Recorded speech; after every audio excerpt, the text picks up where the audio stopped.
Global happenings today. We communicate. We analyze global news. As Riverians are waiting for the arrival of Siminalayi Fubara to resume office as the governor of the state, a lot has been happening, but topmost in the list is that the Supreme Court has been dragged out over their action, especially after President Bola Ahmed Tinubu came up with a statement that it was via the Supreme Court statement that there was no government in Rivers State. He had to suspend Siminalayi Fubara.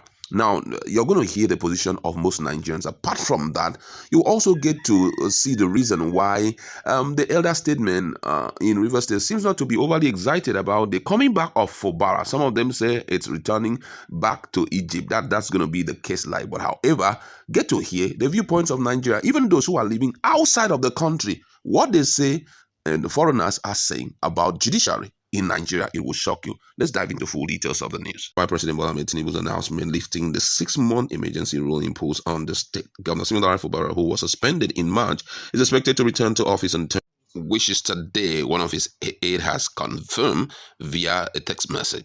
Across Port Harcourt, residents were seen discussing the development in a small groups before resuming their normal daily activities in Okpobonkora local government area. The governor's hometown natives were also waiting for his return. An indigent Ibuforo expressed mixed feeling. In his words, he says, "I'm happy, but nothing much will change because as it is now, the governor's hands are tied. He can't do things on his own. He's like an infant now who will wait for instruction." Supporters of the governors, particularly members of Rivers Women United for SIM, are reportedly preparing to welcome him on Thursday. However, uncertainty remains over whether the fragile reconciliation between Fubara's camp and that of his predecessor, Nyesom Wike, will hold. Elder statesman and convener of the coalition of Rivers State Leaders of Thought, Sonny Chukwumele, in an interview, dismissed the development, warning that Wike has effectively captured the state. In his word, he says, the so-called emergency rule has had a timeline, and that timeline seems to have elapsed today. So we are not excited. The coalition of Rivers State and the leaders of thought that I lead are not excited. Rivers people are not excited either. You know, we are not excited because I keep maintaining that it is like going back to Egypt. It's a journey back to Egypt. Chukwumele also expressed concern for the 3 lawmakers who stood by the governor during the political crisis, warning that they could face sanctions from the Speaker, Martins Amowale. And on the issue of Supreme Court involvement in this whole brouhaha, one of the ex-user, precisely, her name is First Ladyship, she wrote something that got the attention of Nigerians. She says in 162 days, the highest court in Nigeria failed to determine the case brought before it by 11 PDP governors against the federal government. The Apex Court failed to determine the suit challenging the removal of Governor Fubara and the appointment of a sole administrator. They simply left the file on a dusty shelf. Rest in peace to the judiciary in Nigeria is in order. The Supreme Court became silent when the case was between the federal government and public interest. The Apex Court had taken sides. They are not neutral. Elections in Nigeria became one of the most expensive in the world for a chariot that will end in go to court. The Supreme Court is non-academic, a scarecrow of its former glory. Nigeria was okay until the APC showed up. They decimated our country to ground zero, but that wasn't enough. They found additional mojo to capture the court and all institutions as well. Justice Kayode Eso, Chukwu Difo Okuta, Mohammed Owais, Karibi White, Anthony Nagolu, and George Oguntaye are disappointed. These were activist judges. They were fearlessly courageous. When the matter for determination was of national importance, they dispensed it judiciously and timely. Their landmark judgment are a reference point for other judges and lawyers to this day. The Supreme Court is now into regime protection, the worst kind since 1999. The judiciary contributed greatly to the political morals as we have in Nigeria today. The fastest road to a failed state is when citizens completely lose faith in their judiciary. When they say go to court, you already know they have the judiciary in their pocket. No businessman can bring their money into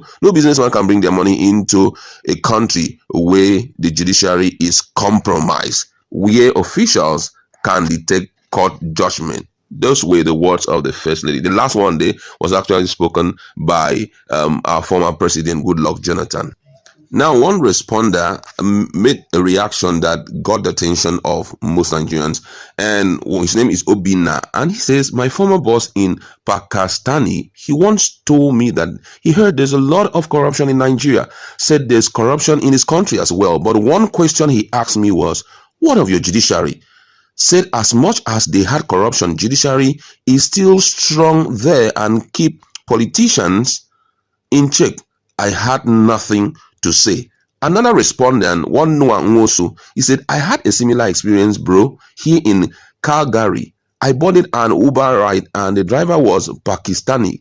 He started to chat and he noticed that I am African, Nigerian precisely. So he picked interest, asked me about Boko Haram, and I told him it's mostly in the northern part who are majority Muslims. Yeah, majority Muslims. He questioned about their ideology. Well, I told him it won't stop in Nigeria because of the politics and the corruption. He further said that the Nigerian people are helpless. Okay, he said, I further said that the Nigerian people are helpless because they can't change the system peacefully because their votes doesn't count in elections. He was surprised. He said, no matter how corrupt Pakistan is, that elections are sacrosanct and reflect the will of their people. They haven't gotten to the point where elections are brazenly rigged. Our judges are so corrupt. That was the standpoint, and I must say this really triggered a lot of reaction. My colleagues in the house, and we just want to talk about this. What's your standpoint on all of this? Even Fubara knows that his hands are tied. It's good to note also that the Riverians know that Fubara can do little or nothing at this period. Just that Nigerians are just wondering, I'm also wondering what he would do with the little time he has and the little authority that is within his reach. During his reign and time, the boys were happy. Monies were flowing. There seemed to be money. Sure just the boys or everybody? Generally, because that's why I said monies were flowing, because somehow it was touching everyone that was concerned, which is the people. But right now, the monies have gone back where it used to go, and all of a sudden it will look as if rivers really do not have what it takes.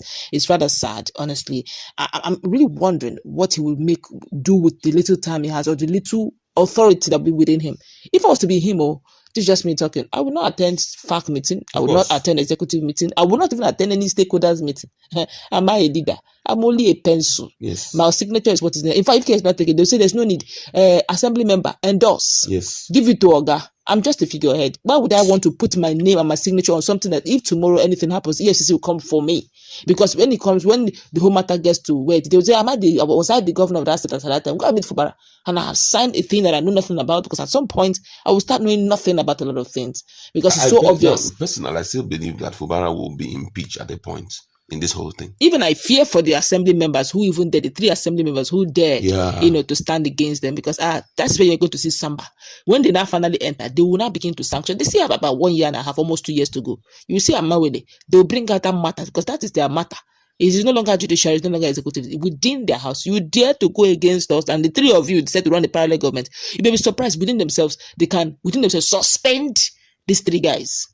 And it will bind the governor will have nothing to say, and so will the judiciary. The troubling aspect of this is the fact that this issue seems to have been resolved, but from all indication, I don't think the resolution will help out in any way. There was no resolution. Yeah. What happened there was a case of let's just do this thing. Yes, if there was resolution, every party would be happy. Did you see anybody rejoicing?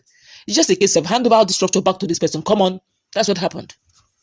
Wow, I am short of words, I must say, at this point. Let's see what will transpire in the nearest future.